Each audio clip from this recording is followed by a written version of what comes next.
Hey everybody, welcome to another episode of the podcast. On this episode, I sat down with Piers Kwan.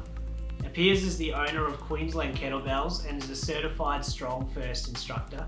And on this episode, we sat down and we chatted about fitness. So, especially in this time when everybody's isolated because of the coronavirus, I thought it was really important to get somebody on who could kind of give us the knowledge and some tips about how to stay fit at home and to really make the most of this time and not just eat like crazy and, get fat, let's be honest. So, yeah, I really wanted to talk to somebody who had a real in-depth knowledge about the fitness and mobility, but then also could give us some tips and some practical examples on how to stay fit and healthy in the home during this time when the gyms are all closed. So yeah, we go into detail on a fair bit of stuff, but he also gives some really practical advice and tips. And yeah, it was so much fun. We sat down this morning, had a coffee on his back deck.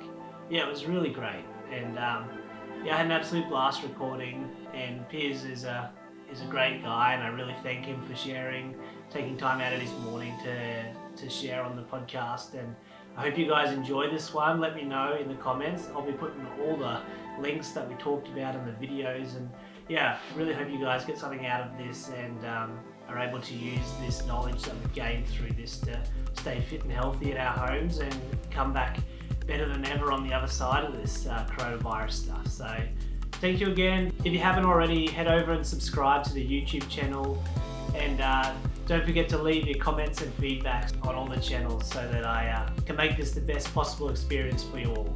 Thanks guys, and I'll see you in the next episode. Bye.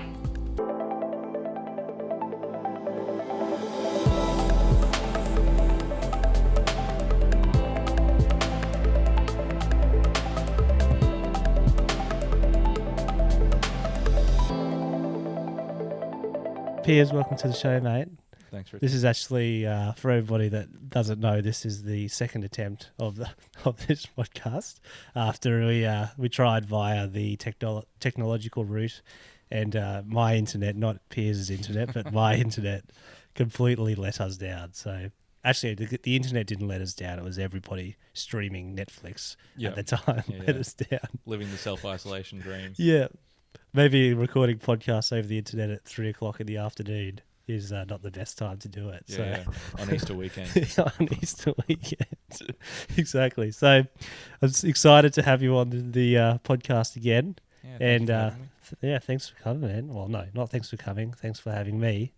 And for one of the reasons I guess I want to have you on the show is you are an expert in your field, which is fitness, mobility, physiology. I guess, is that the same sort of thing? Yeah, look, I wouldn't necessarily say that I'm an expert on physiology. I know enough physiology in order to do the other things that I do well. Yeah. I think if I had to say, I probably do a lot of work with restorative movement and then some body weight and kettlebell stuff. Okay, so restorative movement, that is, I'm guessing from what you've said, is it's getting movement back. Yeah, so restorative movement is based around the idea that your body is meant to move. It's meant to move well, and it's designed in such a way as when we use it properly, it works well. So if you do the things that we're meant to do, if you walk a lot, if you do a lot of the patterns that you see babies doing, which is like crawling, nodding, rolling, reaching around for stuff, spending time in a variety of positions on the ground, all the way up to standing up and things like that, then those movements will make you feel and move well. And so restorative movement, in the vein that I tend to teach it, very much is using those patterns that we see our kids use. Yeah, because I guess if you look at a baby, they are like extremely flexible, right? Aren't they? Just some of the positions you see them in, you're like, how is that humanly possible? Yeah. But I guess part of that is because they're a baby, but also they're constantly just doing those movements, aren't they? Yeah. I mean, one of the things that humans do incredibly well, and I'd suggest that's what sets us apart from a lot of other things, is the way in which we adapt. So a lot of adults and a lot of people in our culture are really incredibly well adapted to sitting in a chair. Yeah. And so as they've adapted, there's a saying that I'm sure most of us have heard: just use it or lose it. And that's a part of adaptation, is you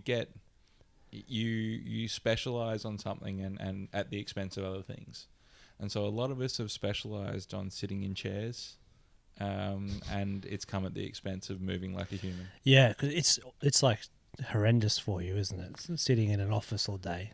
I think being stuck in any single position all Okay, the time true, is not good for you. Yeah. So if you see someone who is constantly standing, then they're going to have their own sort of physical restrictions. And I'm sure that if we had someone who was we see when someone's constantly lying down, the dramas that it creates for them. So it's not a case of one position is good and one position is bad. Some positions will create dramas for you more quickly than others, but it's being static and not moving that's more of the issue. Yeah, okay. Because I know, like, just speaking about like any position, I do a bit of construction work on the side. Not so much at the moment in this crazy Corona time, but one of the jobs that I was doing was like, just like gurneying things, and I was like 2 days on a tiled roof, just with that kind of, you're like one leg's higher than the other because you're trying to balance, and then that sort of movement.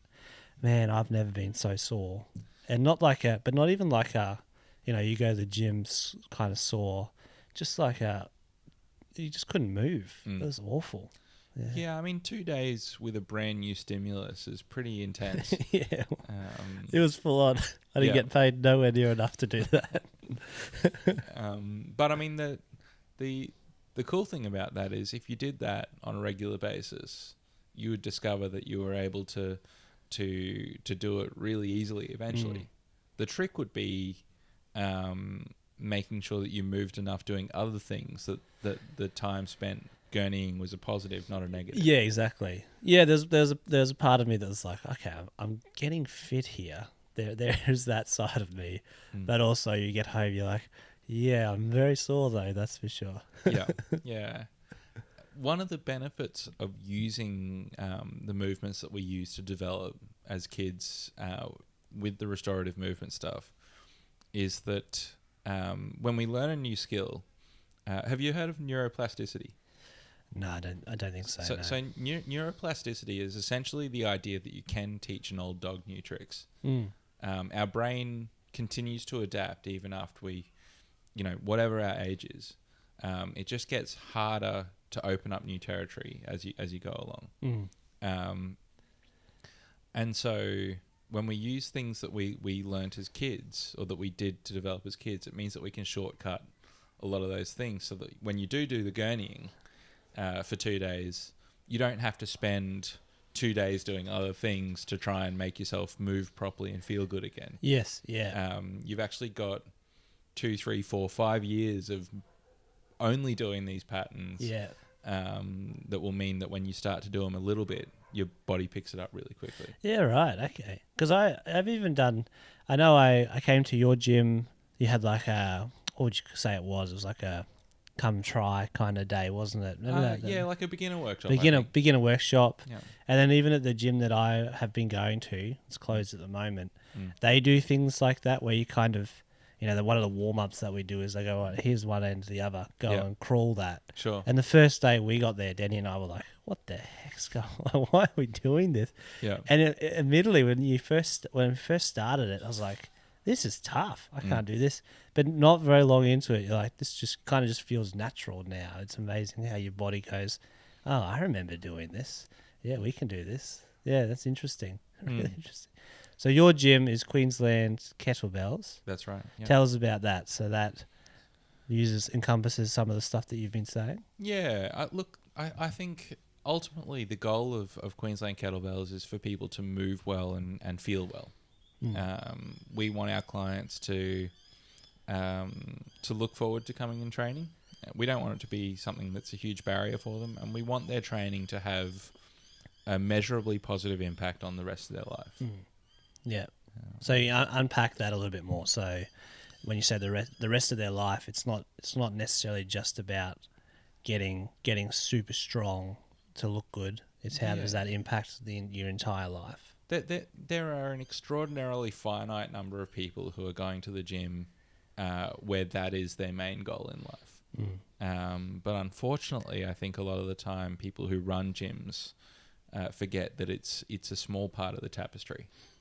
And so what we've tried to do is we've tried to make it so that we have classes that people can come to fairly regularly, and that the small amount they spend with us, the small amount of time they spend with us will make their body function well, so that when they're picking up their kids, when they're working at their computer, when they're doing the day-to-day things, they'll feel good, they'll move well, and they won't have their body holding them back, but it will be something that actually facilitates a full and positive life. I think it's so key, hey, because, you can have...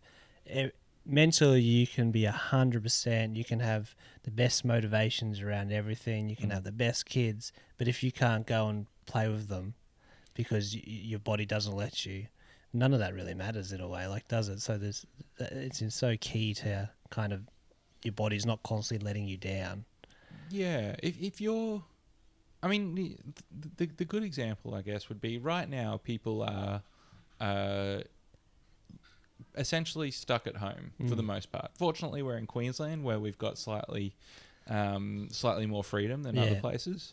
But that inability to go outside and do things that people are used to doing is impacting on a good chunk of people's mental health. Oh, for sure.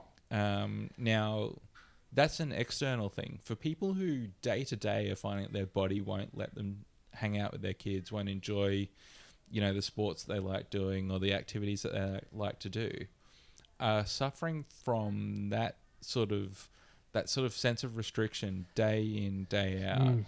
Must be crippling, hey? It's not good for your mental health. No. And at the end of the day, no one wants to feel like they can't do what they want to do. Yeah. And when our bodies are these wonderful adaptive machines, there's no reason why, for most people, their body should be the thing holding them back. Yeah, definitely. I remember watching or listening on a podcast, and have you heard of I think it's called gymnastic strength training. So GST, I think, or not goods and services tax or whatever. I think it's GST. So it's quite a popular training method, I think, in America, started by some really prolific trainer. But essentially he talks about how, really about what you're talking about as well. There's no reason people go, I'm just getting old and that's the reason why I'm hunched over and I can't bend over and I don't have flexibility. Their kind of philosophy, and it sounds like you're very, very similar, is like, well, no, it's all about that use it or lose it principle. So they've got 50, 60-year-olds who kind of have been sitting at a desk forever. They're kind of hunched over, and after a few years of training with them, they're doing like these gymnastic things, and they're like, people go, that's crazy, I could never do that. And they sort of use these guys as an example, and girls as an example, and go, this person didn't think they could do that either. It's amazing what our body can adapt into, for sure. Yeah, I mean, the example that comes to mind for me is actually my mother. So Mum came in and started training with me, and she was already in her 60s at this point. She'd shattered her knee a couple of years before when she'd fallen over, so she'd literally destroyed her kneecap. Yeah, right. And so she couldn't really squat. She got vertigo when she tried to roll from side to side, and she was pretty restricted. And so with Mum, we just worked within her limits, and then it would have been within 18 months she was able to do multiple pull-ups. Yeah, right. That's and awesome. Yeah, and then not long after that she did a kettlebell certification, which for her age group included doing 100 kettlebell snatches with a 12-kilo kettlebell in 5 minutes. Well, that's a lot. It's not a small amount. I mean, if you that's 12 ton. Yeah. Sorry, it's 1.2 ton. Well, yeah. Of movement in 5 minutes. Yeah, it's not easy. Yeah, And 12 that's a decent kettlebell. Like it's not to be small. Yeah, and so a snatch is where the bell starts most of the time between your legs, and then you drive it in one smooth motion overhead to a fully straight arm. Good on her. Yeah, but it's a case of someone coming in. Mum was in IT, so she wasn't in a particularly physical profession beforehand. Yeah. But you know, it's working regularly in a way that doesn't hurt you, that it actually respects where your body's at, and sensibly, and doing that on a regular basis takes you a long way. Yeah, and as you said, it unlocks. So I imagine for her as well, just the mental things that would have done for her, like that kind of, to not being able to even squat, to now being able to do that. Yeah, yeah, and incredible. I mean, when they moved house, Mum was in her 60s, but there was nothing that she wasn't moving. Yeah, and she's strong now. Like she I would suggest that she's well ahead of most gentlemen her age now in terms of the way she's able to move and what she can lift. yeah, And she's not lifting for lifting's sake. She's lifting because she doesn't want to hit 75, 85 and be restricted. She wants to be able to do the things she wants to be able to do. Age is not necessary. There's obvious things to age where there are definite things that you just kind of, your body starts breaking down, but age necessarily isn't a barrier anymore, is it? Like it doesn't have to be it doesn't have to be the exponential breakdown that we see in a lot of people.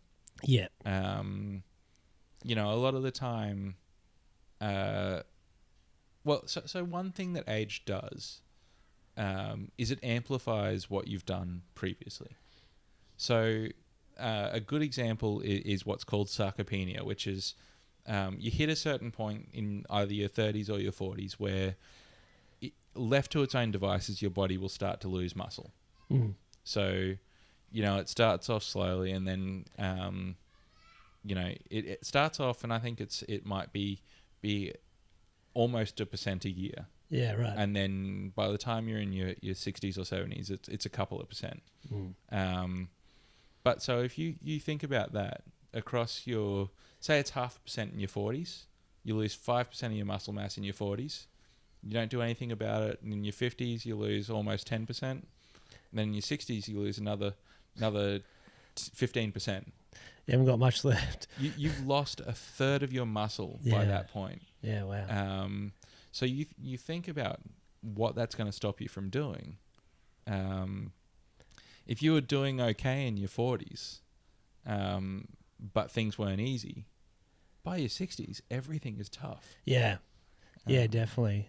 I've been convicted to do, I had bad knees for a while there, and I'm like, they'll just they'll just get better over time. Sure. And I heard something very similar to what you just said. I was like, oh, hang on. I don't think they will necessarily just get better over time. I better start, so I started doing a bit of exercises on them and everything. Before I knew it, I'd been putting up, especially when I would do squats, I would get really sore knees. I've been putting it up with it for years. And so I went to talk to the trainers that I had, and they're like, oh, you haven't done anything about this? And they told me a couple of simple exercises. Yeah. And it wasn't even, I always thought it was it's something in my cartilage of my knees. It was actually just my leg, my hamstring and quads were just so tight, and my calf. They're like, do you do any stretching? Like, no, I got sore knees. I'm like, no, the reason that you have sore knees is because you don't do any stretching. Yeah. It was I reckon, less than a year. Yeah. No issues at all. But that was a similar thing. I'm like, I could have just left that and gone, I'm just getting old. I'm not that old. I'm 30 this year. But yeah, it's amazing how that's kind of, though, for some reason, what the 99% of us all think is just, that's what happens when you get old, isn't it? Yeah. And it's a vicious lie that we've been told by our culture. You being old doesn't mean that you should be weak and senile.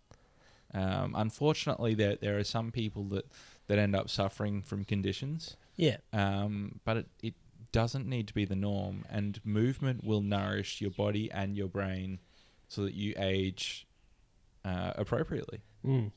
And I think more and more, from what I can see, like even some of the sort of taking it away from the physical side, but some of those mental issues, like things like Alzheimer's, and they're starting to find as well that doesn't necessarily have to be the norm either. There's certain things that we can do. And the science, the jury's still out on a lot of that stuff, but there's a whole bunch of research and science that's sort of coming in saying maybe we can actually get rid of this. Yeah, like doesn't have to be something that just happens. It's interesting. Yeah, so one thing that's interesting in that respect, and it's probably particularly relevant during this isolation period for people, is high intensity interval training will actually not necessarily help you, won't necessarily be a positive thing long term for some of those conditions. Okay. So that there's an argument that's been made for a while, I guess, but that mitochondrial health impacts on that dramatically. So mitochondria, for people who didn't pay attention in grade 9 science, that was me, which I think is most of us. Yeah. Mitochondria is kind of it generates the fuel or generates the power to run your cells. So if your mitochondria doesn't work well, then it basically sprays a whole lot of junk in your cells, and mitochondria that's real bad and just means that everything doesn't work well. Okay. Whereas really healthy mitochondria will have good outcomes for you. Now, the tangent is relevant because when people do that sort of high intensity interval training, essentially what they do is they bathe their mitochondria in acid. Like a lactic acid sort of thing, or it's not lactic acid, but people's image of lactic acid is probably as useful as any other. Yeah, we'll go with that. Yeah, we'll go with that. Essentially, it creates an acidic environment. Okay, yeah. And done periodically is really healthy. It helps our body to adapt.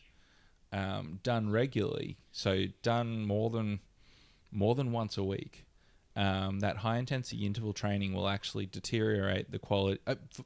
Done more than once a week for a period of greater than about 4 weeks. Okay. Yeah. So long term. Yeah. So for a 4-week peaking period, this sort of going balls to the wall on a regular basis can be a real positive thing. Yeah. It's why challenges tend to have really good outcomes. Yes. But done on for a long term period, you'll start to see people getting tired, lethargic. Basically, they'll stop being super duper incredibly well. Yeah. And there's a whole bunch of conditions attached to that. But when your mitochondrial health is great, so cyclists, so people who do a lot of work below their anaerobic threshold, which if you can still talk without this sort of gaspy breath in between, you're below your anaerobic threshold.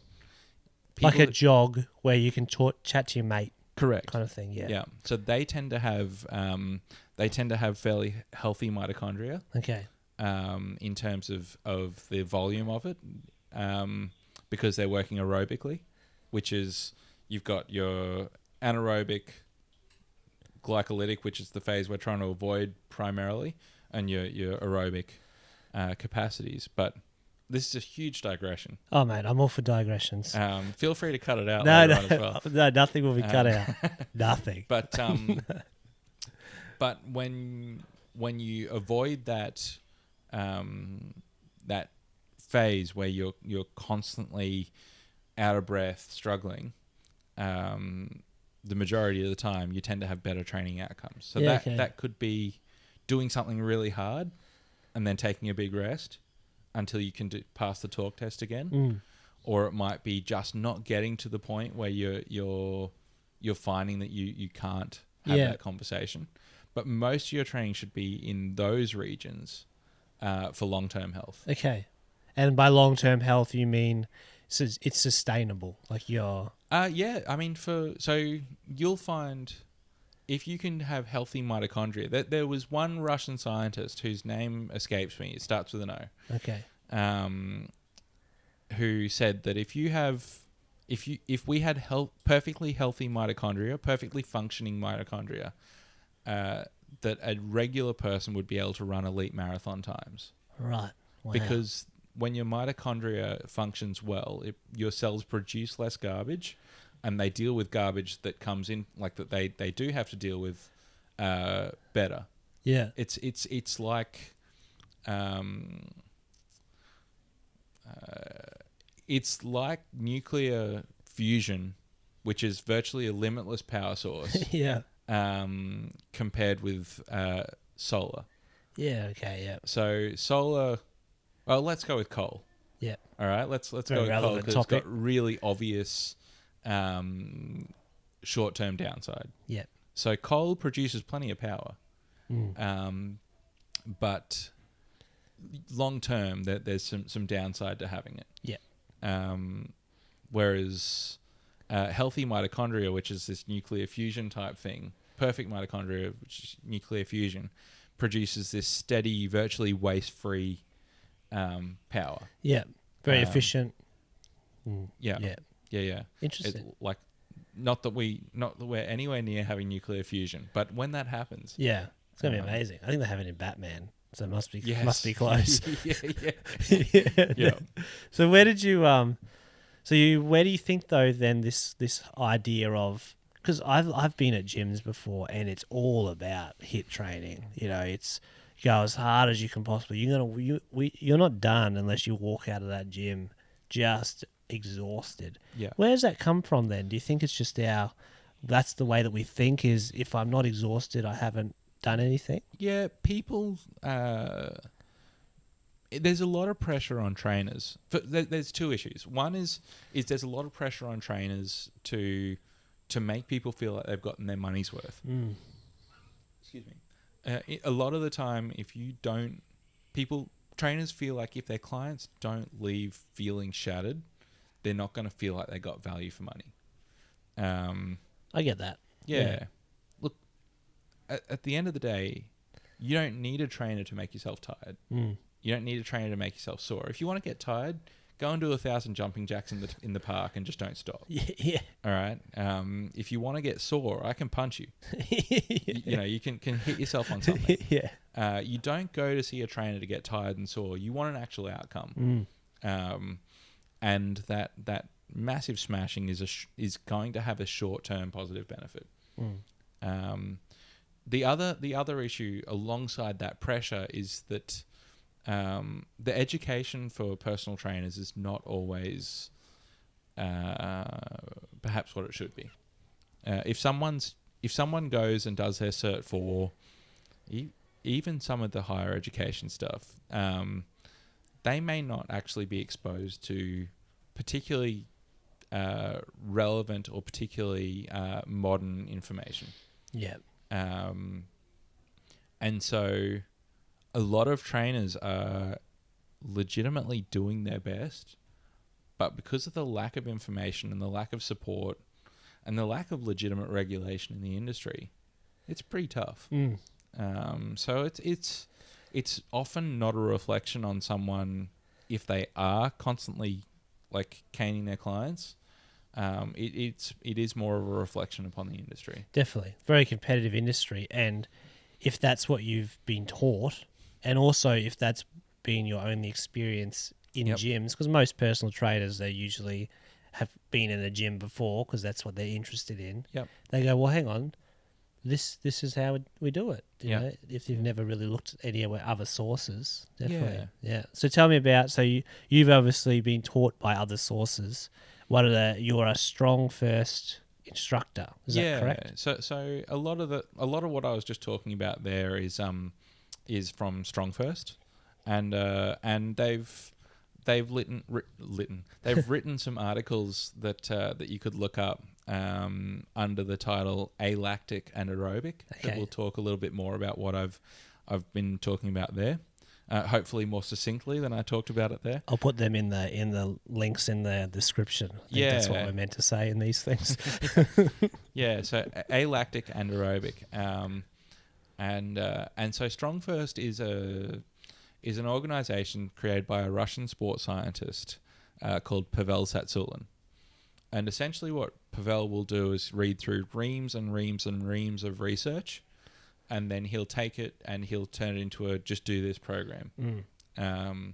So, you know, a lot of the stuff that I was talking about was him marrying experiments by Russians through the Soviet era. Yep. Where athletes were plentiful and their health was cheap.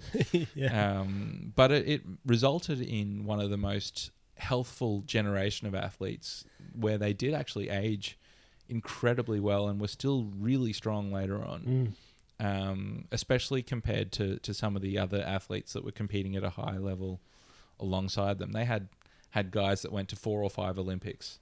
Yeah, that's crazy, hey? Yeah, you don't do that without retaining your health. But essentially, Pavel has taken a lot of that research and then married it to a lot of the research in the US. And then he's created a system where you can take what elite people do already, and he's reverse engineered it so that Joe Average can have a little more access to that. Yeah, definitely. He's interesting. He talks about, I haven't had that much, I haven't looked into him that much, but I've seen him on a bunch of interviews and things like that. And the other day I heard him talking about how, for instance, this new style of bodybuilding, so much of these it's all about just getting enormous lifting. It's so heavy that before you can't do anything else. And it looks at the difference between, say, the different style of bodybuilding, which was more the we're not going to lift until we're about to die. They weren't as necessarily big. Sure. Arguably, probably because they didn't have as much stuff that they were sticking in them either. Yeah. But he talks about what you were talking about before, like just the long-term health, the difference between the guys. A lot of the Americans people are there. Yeah. Apparently their way of thinking is very much just get as big as you can possibly be, as fast as you can possibly be. Whereas a lot of the Russian side, it's more sustainable. And that was interesting when he was talking about that, for sure. Yeah, I think, and to be honest, I'm not tremendously well-versed in modern bodybuilding. But if you look at some of what were called the physical culturists, you know, in the 19th century and in the early 20th century, some of these guys they looked great, but they didn't look inhuman. Yeah. You know, I'm very impressed by what some of the modern bodybuilders can do, and I'm very impressed by what some of the modern bodybuilders look like in terms of pushing the human body to its boundary. You know, Ronnie Coleman, Jay Cutler, and these guys were gargantuan, lean humans. But that was their skill. They were so specialized. Yeah, that's their niche, isn't it? That's their thing. Yeah. Whereas if you look at some of the other guys from the late 19th and early 20th centuries, guys like Arthur Saxon and George Hackenschmidt, for starters, they were sub 90 kilos. Yeah. So some of them, I think Arthur Saxon was mid 70s, but he was able to lift enormous amounts of weight. He was able to do it on a regular basis because he was performing strongman, and he was very healthy and very agile. You know, he didn't look like a collection of body parts. He was a fully functional, athletic human. Yes. And that to me is a much more inspiring target than perhaps some of the specialists that we have now. Yeah, definitely. Have you seen that? Well, you probably have seen that Pumping Iron movie with Arnold Schwarzenegger. I've seen some of it. Yeah, interesting, like fascinating, because even that was a different time. Like those, he was incredible, but he was nowhere near some of the crazy mutation size of some of these other guys. But they couldn't take their own shirt off. You know, like there's Look, I think the pumping iron period, so that sort of time where you've got Schwarzenegger, you've got Colombo and a bunch of these other guys, was probably when people were getting like proper massive, that was the best shape that they were in terms of aesthetics. Sort of, you know, those guys in the 70s were impressive looking humans. Yeah. They just didn't quite hit this. They hadn't hit the extreme that more modern bodybuilders have gotten to. Yeah. And they were all really strong as well. Yeah. Whereas some of the modern bodybuilders are really big, but not as impressive at doing things as what those guys were. Yeah, I remember in that I guess it's a movie / documentary. Arnold Schwarzenegger, he talks about like his body is it's a sculpture, so it's a piece of art. Therefore, he says if one muscle gets bigger, I have to get everything else in proportion. Where he says a lot of the guys, they're like, I just get massive arms. And it's like, but if you got tiny legs, the artist has obviously got the proportions wrong. So he's like, he was all about proportions. Whereas he says a lot of this the new way that a lot of it's judged, it still is about proportions. And I don't know anything. Obviously, I'm not a bodybuilder. You wouldn't know that I wasn't, but you know. Anyway, then they say it's so much more as just, this guy's bigger than that person, therefore he wins. Like, oh, not necessarily, you know, like interesting. Yeah, and so I likewise, I haven't ever done bodybuilding, and I really don't have a huge interest in it. But I do much more admire that sort of ideal than the race to get gargantuan. Yeah. Have you seen some of those? It's quite sad actually, but I think it's called synthol or something. The big injections. Oh yeah, and the guys they'll stick them in their arm, and then their bicep is now below their arm because it's all just like pulled off. I don't know, it's awful. Yeah. I mean, and that's got to be a reflection of poor mental health, surely. Yeah. Yeah, and it's really unfortunate because there's significant long-term negative outcomes for that sort of stuff, particularly if it's done poorly. Yeah, I think that the rates of infection and things are so high, and it's quite sad, isn't it? Definitely. So what are the so obviously the strong first, the way that you've been taught by, I can't say his name, Pavel Tsatsouline. Just call him Pavel. Pavel, the man. Yeah.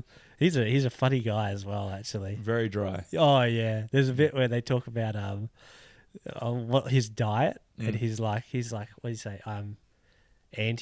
Anti-nutrition or something like this. Like, why is that? He says, it's just so hard. He says, just say no to chicken. That's what that was quite funny.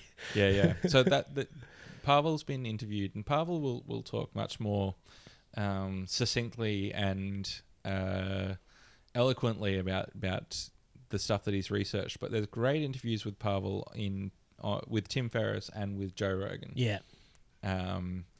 And yeah, but he stays away from talking about nutrition because while he has read a lot of research on it, like it's part of his thing is he likes reading performance research.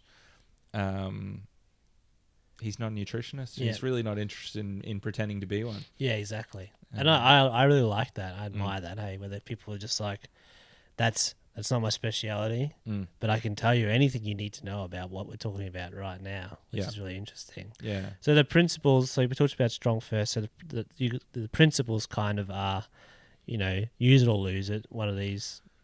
The mobility and function. So that's probably more the original strength stuff. Okay. So original strength stuff is the restorative movement gear.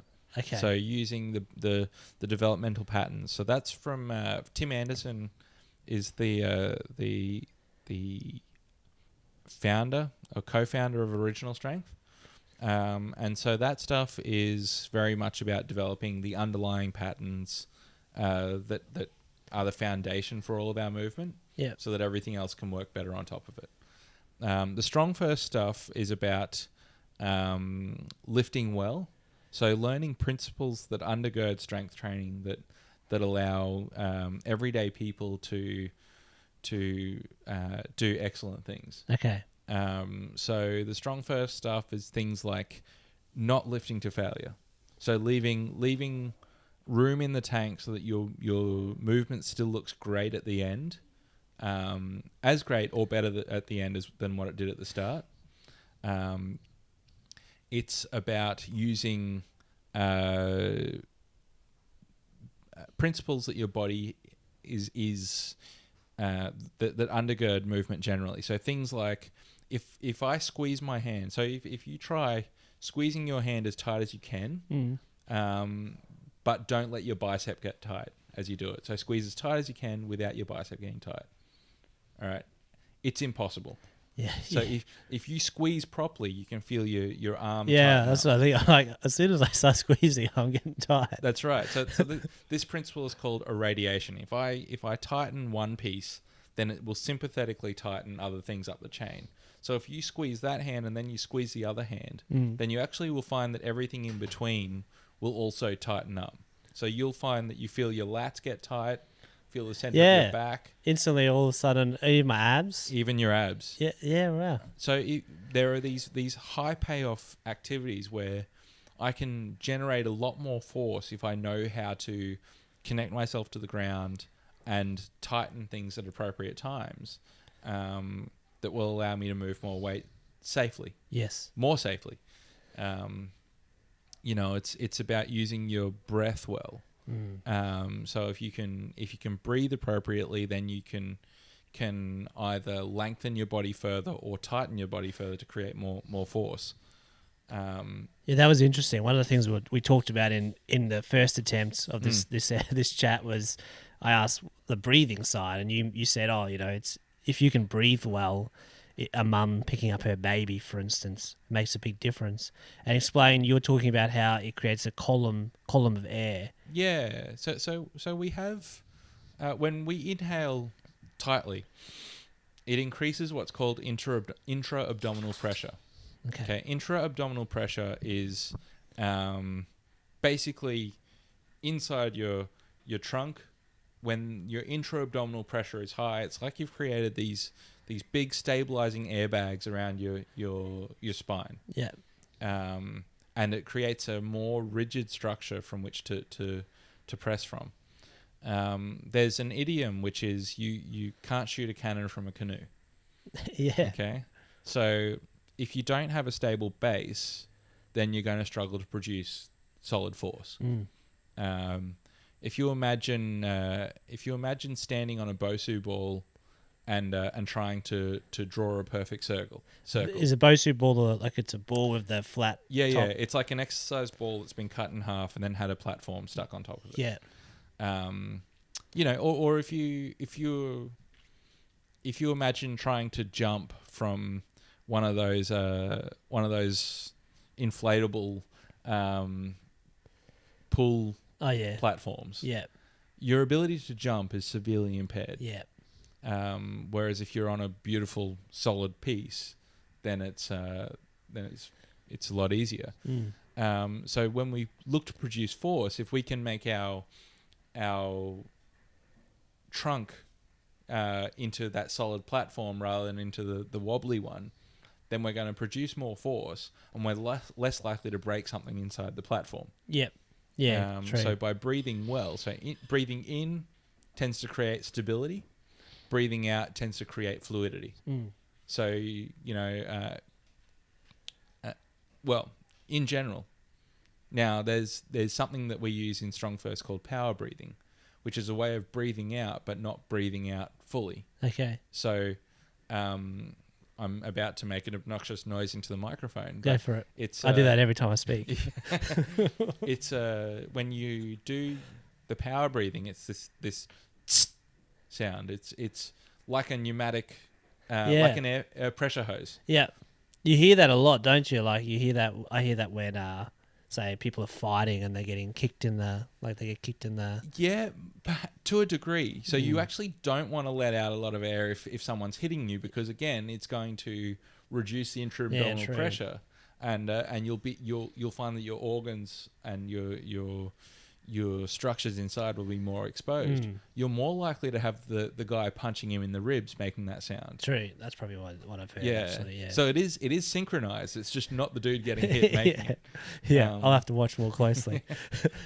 But yeah, it's so those guys will use something similar that, boxers, you'll often hear them making that sound with their mouth. You'll hear the karate guys making a big sound with their mouth. Yeah.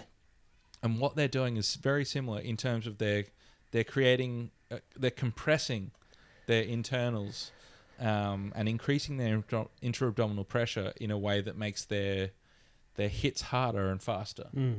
Yeah, that's I found that interesting. Hey, because even with the core, for instance, that base.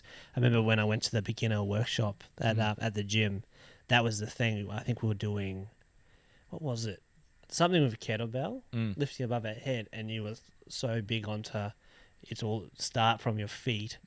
Whereas I would think, no, I'm putting it above my head. But then once you showed me those, and it took quite a while, and I probably need more practice to get your head to to get everything to do what your head wants it to do.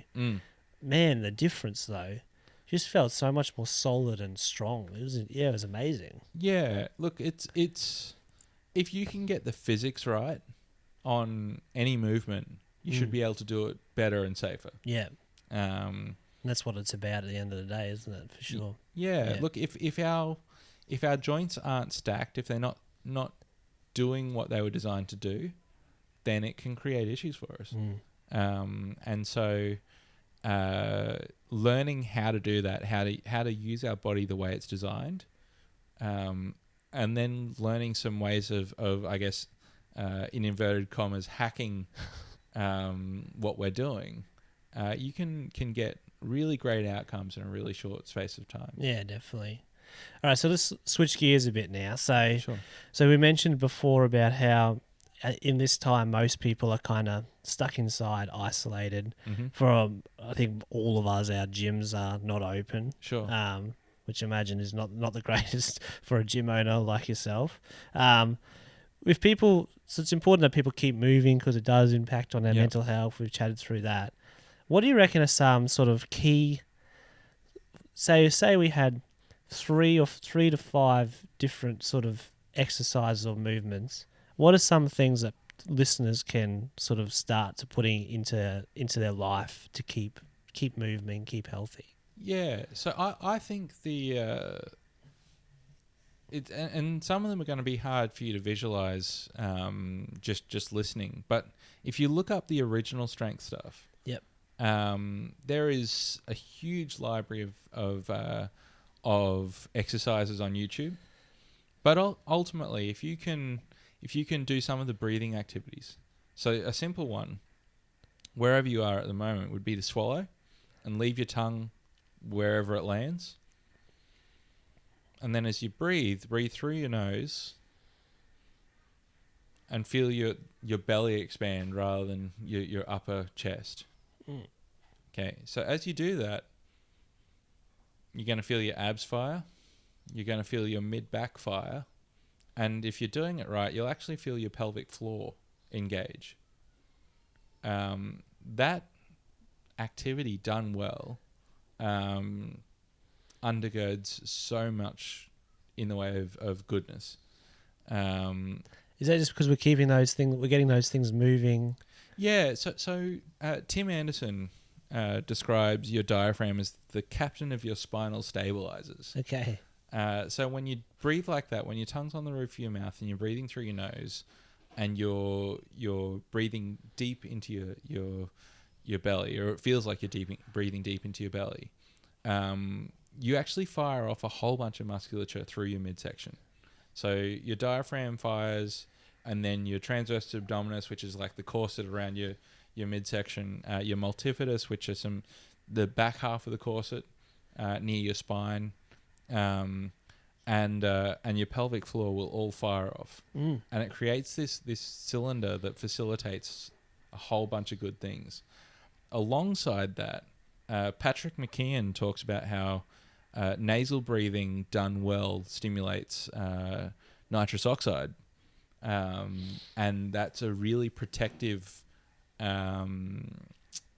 thing to have running through your system. Yep. Especially if you're trying to avoid getting sick. Yeah, okay.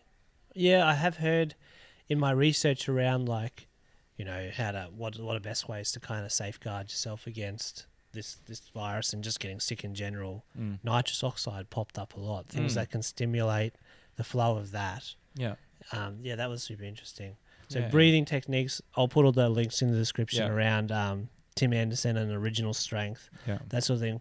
What about, say, things like, do people need weight? So that, from what I'm hearing, people don't necessarily need to have a kettlebell, but you can get a fair bit of stuff done. Probably not the most ideal, but without weight. Look, body weight training is fantastic. You know, one of the great things about body weight training is that you can get incredibly strong just by manipulating leverage. So, you know, you can, doing a push-up and doing a body weight squat well, or doing a body weight lunge well, can do wonderful things for your whole body strength. Yeah. You know, one of the things that I'm doing in my own training at the moment, because I know I'm sitting a lot, is I'm doing a lot of ring rows. Yeah. So I'm essentially just squeezing my shoulder blades together and trying to pull my elbows back as far as I can as I hold onto rings. Now, you don't actually need rings to get a similar outcome there. I had a gentleman come and run a seminar at the gym in February, just before all this craziness broke out in earnest. And one of the movements that Alex taught that I really liked was what's called a lying bat wing. Okay. So if you imagine lying down in a push-up position with your head resting on the floor, your job from there is to keep your ears away from your shoulders, so keep them down, and then to pull your elbow back as far as you can and hold that position for a 2 count. Yeah. And then come back down.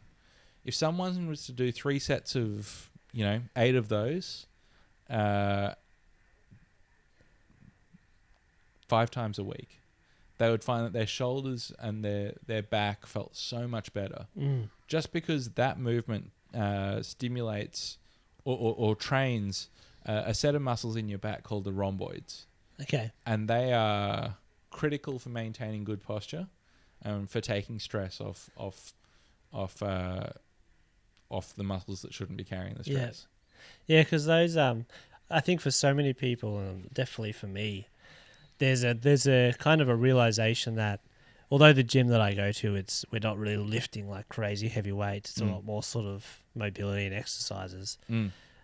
I'm probably not necessarily going to, by being at home with no weights, I'm probably not necessarily going to advance like crazy in my form and figure.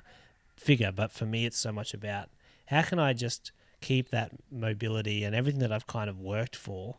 So exercises like that and the breathing are really important, eh? Yeah. Yeah, I mean, you can in a space that's sort of 2x2 with just your body weight and something to hold on to, you can make huge amounts of progress. True. The toughest training period of my life was actually doing a bodyweight training apprenticeship with a group called GMB. And that was, the only equipment that I was using was a set of parallettes. I don't know if they're in the frame, but it's a set of parallettes and some rings. Yeah. And I got stronger and leaner, and it was tough. Do you have a GMB? What does that stand for? So GMB stands for gold medal bodies. Okay, I was thinking it might have been that. You know how I said gymnastics? Yeah, I was like, maybe it's GMB. No, I don't think it's. I was wondering if you were talking about Christopher Sommer, who's gymnastic bodies. Coach Summers. Yeah, that's what I'm talking about. And so that's one of the great things about Christopher Sommer is that he he essentially puts a gymnastics curriculum in front of people. Yep. Yeah, that's exactly what I was talking about. Yeah. The reason that I really like GMB is that it's targeted at Joe Average. Yep. So you can be someone who really, really sucks at movement, and you can come into the GMB curriculum and you'll find a level where you can get started. And so I really love the accessibility of the GMB stuff. Yeah. And so is that all? And you were doing that online, you're saying, were you? So I was following their tutorials. And look, honestly, if you were to purchase the GMB Elements program right now and do that in your living room, you would come out of it feeling really good. You would get to the end of this, and I would be shocked if you weren't stronger, moving better and feeling better. Yeah, definitely. So that's gmb.io is where you can get Elements. But, the tools are tools. So whether you're using your body weight, a barbell, a kettlebell, or something different, it really is the recipe that's going to get you somewhere more so than the ingredient. Yeah, true. Per se. Yeah. Speaking of online stuff, I've seen that you're doing some Facebook Lives. Is it Facebook Live? Yeah, so we've actually taken our whole gym set up and we run our classes online now. But twice a week we do the Facebook Live stuff on a Tuesday and a Thursday at 10 a.m. Yeah, and is that just for paying members? Or? No, that's for anyone, and that's essentially that is just stuff designed to make you feel good. Okay. Well, that would be the best. Let's be honest. That's the best place to go then if people are listening. Sure. Let's go there. That is. So, yeah. Our Let's Facebook do a bit of promotion here. Is Queensland Kettlebells, and it's that stuff is free and it's designed to have a low barrier of entry. Yeah, definitely. Tomorrow we'll probably have some slightly tougher stuff, but we'll have stuff that's on offer for people who can't do that as well. Yeah. But the breathing and the bat wings, we'll actually demonstrate those during the Facebook Live. Well, anybody listening, and I'll put this episode up if I can get my butt into gear this afternoon. Yeah. I try to release them every Monday, and Sure. so I want to keep that promise to myself. But if anybody's watching or listening, and I'll promote it on social media as well today. Sure. Thank you. I'd push people there for sure, definitely. That's good though. It's good that with technology, we can still do those things. Hey, Yeah. Look, it's one of those things where I'm probably going to be doing it anyway because I am feeling how much extra sitting is happening when I'm living at home, and so in general I avoid the camera.